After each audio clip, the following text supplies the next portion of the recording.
parler maintenant des carrières dans la fibre et les réseaux. Et pour en parler, je vais demander à monsieur, merci infiniment, à tout à l'heure, Marc Leblanc, s'il vous plaît. Marc Leblanc, directeur commercial Europe du Sud de Solutions Télécom de Prismian, et aussi et surtout, et c'est à ce titre-là que vous allez nous parler maintenant, président d'Objectif Fibre. Richard Topper, est-ce que vous êtes là? Président de CETIX et président du Cercle Credo. Bonjour, installez-vous, bienvenue. Hervé Rasclar, venez nous rejoindre, vous êtes délégué général d'Infranum.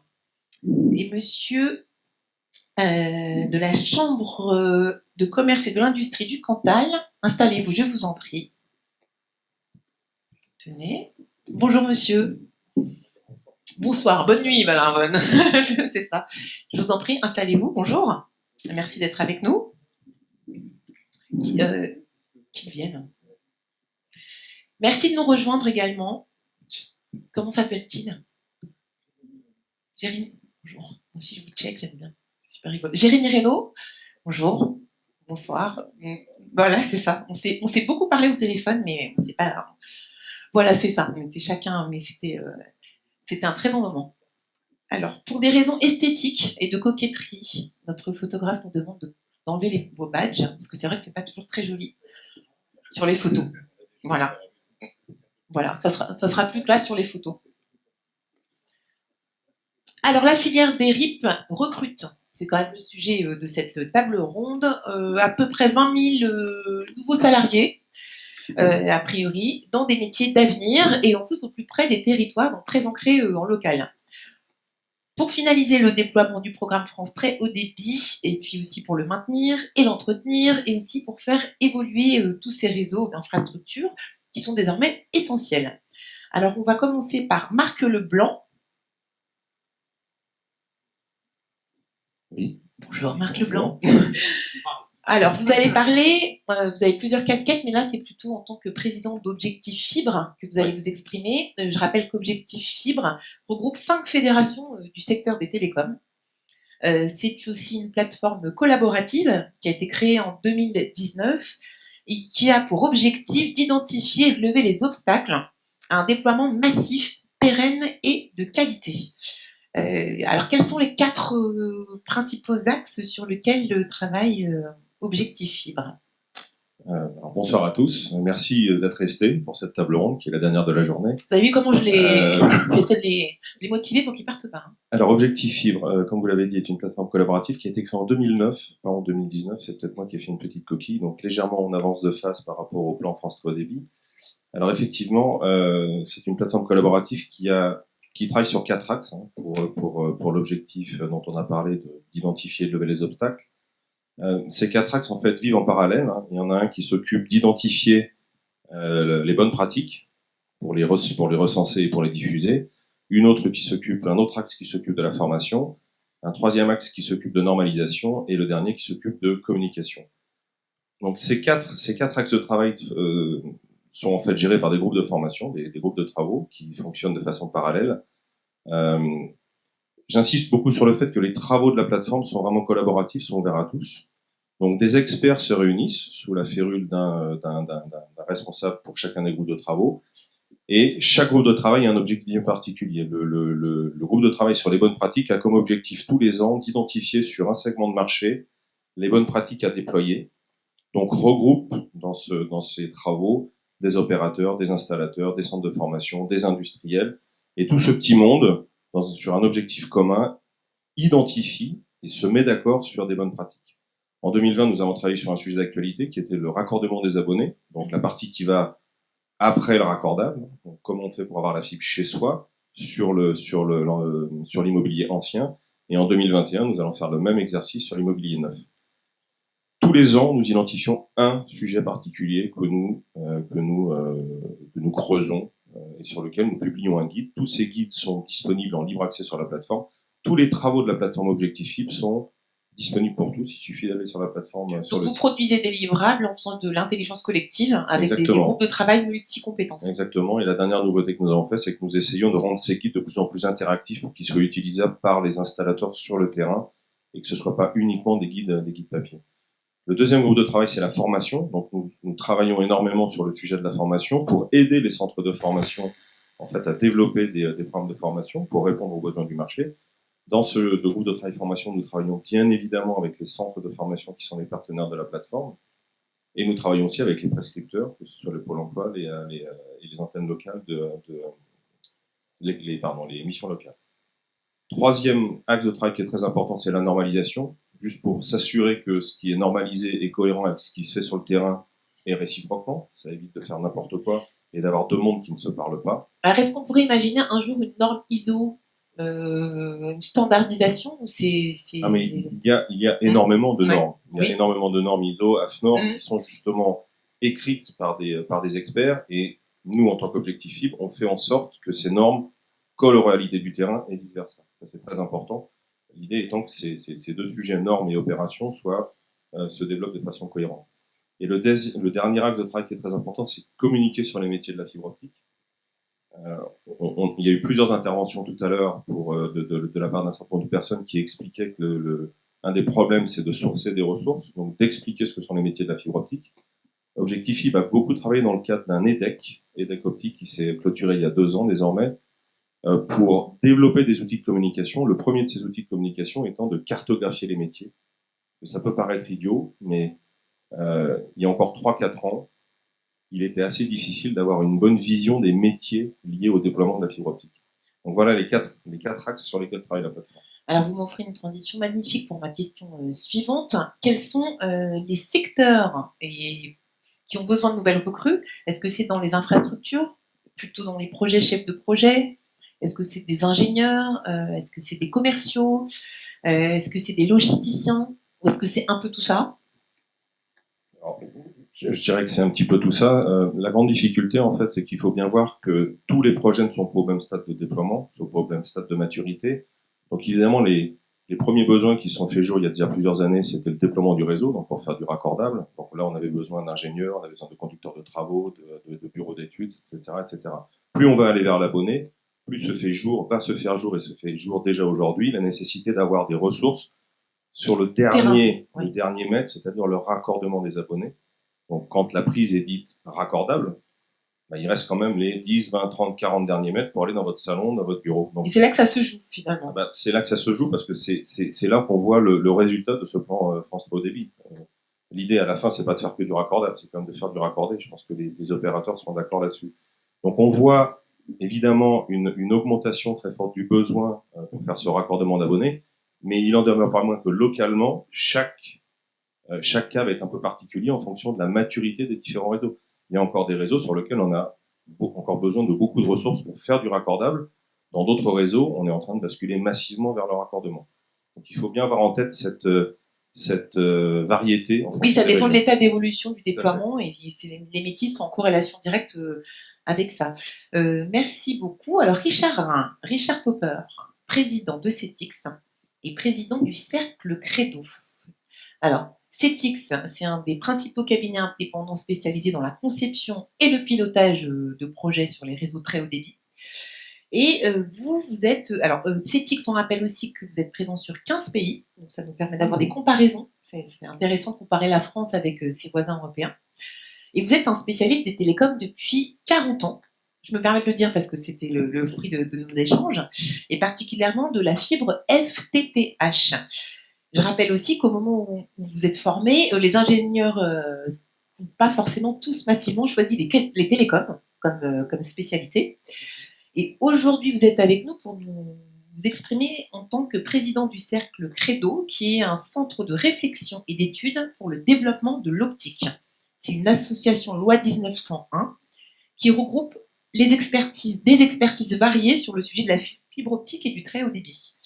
Alors, est-ce que vous pourriez, pour commencer, nous faire un état des lieux de la situation de la France sur le déploiement du très haut débit en comparaison avec ses voisins? Alors, on râle beaucoup en France, on est des râleurs, mais en fait, on n'est pas si mauvais que ça, finalement, sur le déploiement. Oui, c'est certain qu'en France, on est des râleurs. Tout d'abord, je peux dire que j'ai fait une photo en arrivant ici. Je félicitais les organisateurs et Sébastien, Oui, de la Sébastien. foule qui se Ouais. pressait dans la salle. Et Mhm. maintenant, je félicite tous ceux qui sont encore là. Mhm. Hein, N'oubliez pas leur qu'il y a plein de gens activité. qui nous regardent en ligne. Et en plus, il y a plein de gens qui le regardent. Ouais.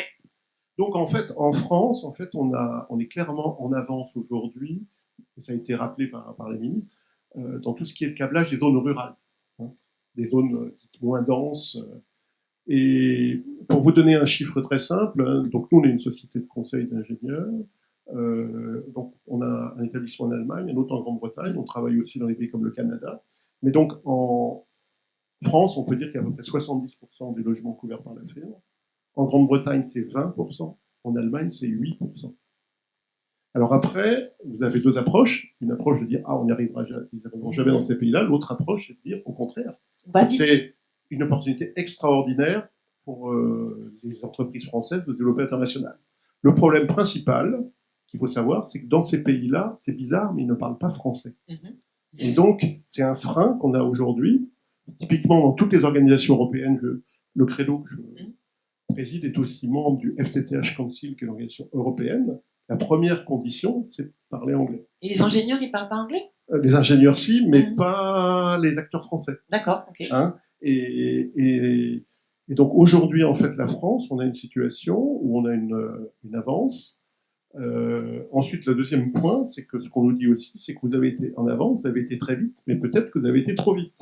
Alors justement, Et- vous disiez, et- on a déployé quand même assez rapidement et Oui. peut-être un peu trop vite avec certaines problématiques qui émergent. C'est-à-dire, il y a d'une part, mon prédécesseur a parlé des disparités Mhm. selon les territoires. Il y a des territoires qui avancent plus que d'autres. C'est un premier point. Et deuxièmement, il faut penser, vous l'avez, tout le monde l'a entendu, le cuivre va fermer. C'est-à-dire que en 2030, vous n'aurez plus de fil de cuivre. Donc, si vous n'avez pas des fibres optiques qui sont capables de faire ce que fait aujourd'hui le cuivre, on va avoir des soucis. Un souci, par exemple, ça va être la gestion des poteaux téléphoniques. On ne voit pas très bien, ça je le dis dans toutes les collectivités qui sont là, on ne voit pas très bien pourquoi Orange continuerait à s'occuper de poteaux pour des infrastructures qui ne lui servent à rien. Donc, aujourd'hui, en tout cas, on a été vite. Maintenant, il s'agit d'avoir de la qualité de façon à avoir, comme a dit aussi mon prédécesseur, le problème, c'est d'avoir des abonnés. Il faut avoir du raccordage, il faut avoir des raccordés, mais il faut avoir des abonnés qui payent et qui ont des services. Et c'est aussi l'importance de la transition qu'on va vivre vers tous les services numériques. Comme ça a été expliqué, le numérique est partout. C'est la vie de tous, la preuve. Ici, on est à la fois dans la salle, on est à distance. On est dans le salon de certaines personnes à ce moment-là. Voilà, Ils sont peut-être en train de voir l'apéro. et avec la Covid, on a appris une chose, Oui. c'est qu'il faut aller vite, et on s'est adapté vite aussi en France sur ce sujet-là. Alors les nouveaux Oui. usages, Monsieur Topper, Oui. ces nouveaux usages du numérique qui rendent indispensable le haut débit, Oui. est-ce qu'ils existaient il y a 10 ans ou il y a 5 ans? Parce Alors, que les c'est usages très vont plus simple. vite. Je dirais qu'il y a un représentant d'un très grand opérateur historique qui, il y a une dizaine d'années, m'a écrit et m'a dit, tu sais, ton truc, ça sert à rien. C'est nul. Ça sert qu'à avachir les Français devant leur canapé et à engraisser les multinationales américaines. Bon, quand vous regardez aujourd'hui, vous voyez qu'aujourd'hui, le besoin, c'est d'échanger des données de façon symétrique et rapidement, instantanée.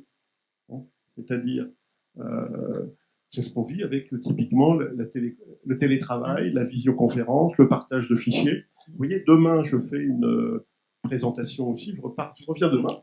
J'avais fait une présentation et on doit modifier des petites choses.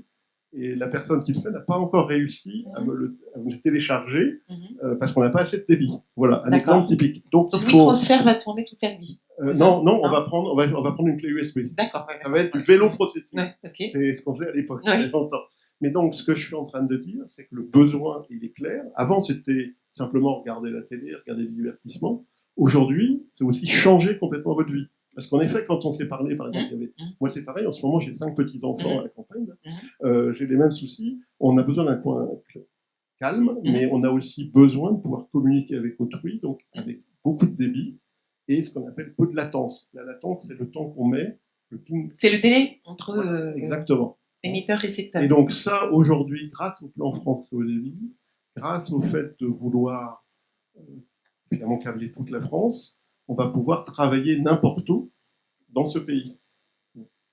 D'ailleurs, c'est une des raisons pour lesquelles, moi, pendant le confinement, j'aurais bien aimé aller en Charente chez mes Ouais. parents pour travailler, mais il n'y a pas la fibre, ça va pas vite, donc je suis restée à Paris. Voilà. J'ai pas pu travailler dans le jardin. J'étais un peu, Mais ça va changer. Grâce à J'espère. l'effort de tous les gens qui sont ici, ça va changer. Et vous verrez, vous disiez il y a 10 ans comment c'était. Dans 10 ans, tout le monde sera raccordé. On se dira, mais comment on a fait pour travailler comme ça? Comment on a fait pour passer des heures pour aller dans les embouteillages, pour aller au bureau? Oui, après coup, on se dira C'est comment ça, on a ouais, fait ouais. pour vivre sans. Oui, voilà. Alors, merci beaucoup. Alors, je rappelle le cercle Credo. Alors les deux, Oui, Cercle c'est Credo important. comme CETIX, C'est ont ça. 2 stands Oui. ici. Ou Et deux au promos. Cercle Credo, vous allez pouvoir, alors je ne sais pas s'il y en a dans la salle, mais essayer le casque de réalité virtuelle qui va vous permettre de visiter virtuellement un réseau FTTH, il y a une fibre à la maison. Donc, on peut se balader à C'est-à-dire vous allez l'intérieur. pouvoir aller dans un centre, Ouais. oui, allez-y, Ouais. vous pouvez y aller demain. Ah, moi, je vais y aller, moi, après. Ouais. Un nœud de raccordement optique, une armoire, un point de branchement, un logement, vous pouvez monter en haut d'un poteau. Là, je vois dans la salle, je sais que, par exemple, je vois un cobaye, là, vous voyez, qui lève la main, Michel Dupont, qui l'a essayé tout à l'heure. Un autre, c'est Monsieur Giraud, qui l'a essayé. Et vous verrez, il a retweeté aussi. D'accord. Donc, je vous en prie, essayez-le. Il y a 3 ou 4 casques qui sont disponibles. Et c'est la première fois qu'on le présente en public. Ah oui, donc Ah oui. il sort du bois. Il sort Voilà, un il grand sort du jour, bois. ça y est. Hein, il Ça sort y du est. bois. Alors, merci beaucoup, Monsieur Topper. Hervé Resclar, délégué général, ça marche, hein, sinon délégué général d'Infratom. Alors, est-ce que vous pourriez nous préciser les actions conduites par la filière en matière de qualité? Oui, un mot d'abord, merci à tous ceux qui sont téméraires et qui restent jusqu'au bout. Un petit C'est clin vrai. d'œil Ouais. à ceux qui sont en virtuel et en présentiel. Je vais faire très court pour vous rendre service et peut-être faire l'envers du décor de ce que l'on vit depuis ce début d'après-midi. Oui. On a parlé d'un grand chantier, le chantier du New Deal mobile, le chantier du grand plan France au débit. En fait, derrière ces chiffres, derrière cette ambition, en fait, se cachent des femmes et des hommes qui construisent ces réseaux. C'est un petit peu la thématique de cette table ronde. Donc, un seul chiffre peut-être, ce grand chantier du THD pour tous, c'est environ 40 000 ETP qui petit à petit se sont créés au fil des années. L'année dernière, c'était 10 000 emplois nouveaux. Cette année, on est en train de recruter un peu plus de 5 000 personnes pour continuer à faire avancer ces déploiements. Faisant attention, quand on dit que c'est fini, sur les zones RIP, il y a 17 millions de prises à construire, on en avait 5. Oui, donc il il en reste quand même 12. Oui, c'est ça. Donc quand on dit que le chantier est derrière nous, moi je salue les femmes et les hommes qui tous les matins se lèvent pour aller construire vos réseaux que vous n'aviez pas, et encore les 12 millions de prises qui ne sont pas présents dans plus de 60 RIP un peu partout en France. Attention, le chantier de la construction n'est pas terminé. Et puis, je voudrais rendre hommage aussi, deuxième clin d'œil, c'est à l'ensemble des centres de formation qui sont présents partout en France. Alors, un bel exemple, ici, ils vont parler tout à l'heure avec moi, je les connais bien, on s'est côtoyés. Il y a beaucoup de nos entreprises adhérentes qui vous font confiance. Ce centre de formation du Cantal est cité de la CCI est cité en exemple un peu partout en France, parce qu'ils sont capables de former des gens locaux, vous en parliez tout à l'heure. Ils sont capables aussi de former des jeunes qui viennent d'un peu partout en France, mais aussi d'outre-mer. Donc, je voulais faire un petit clin d'œil à travers cette CCI à tous les centres de formation, pour beaucoup labellisés par objectif fibre. On essaye aussi de faire de la qualité, donc c'est labelliser aussi les centres et les formateurs qui interviennent dans ces centres. Donc, petit clin d'œil aussi à tous ces formateurs qui, un peu partout en France, aujourd'hui forment les femmes et les hommes qui construisent les réseaux et qui raccordent les abonnés.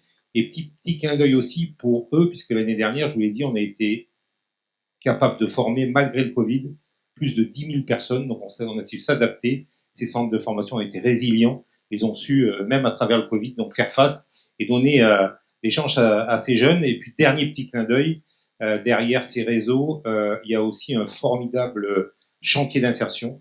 On parle souvent, nous, puisqu'on a aidé à les faire mettre des plombiers du numérique, c'est plus de 6 millions d'heures d'insertion derrière ces réseaux d'initiative publique.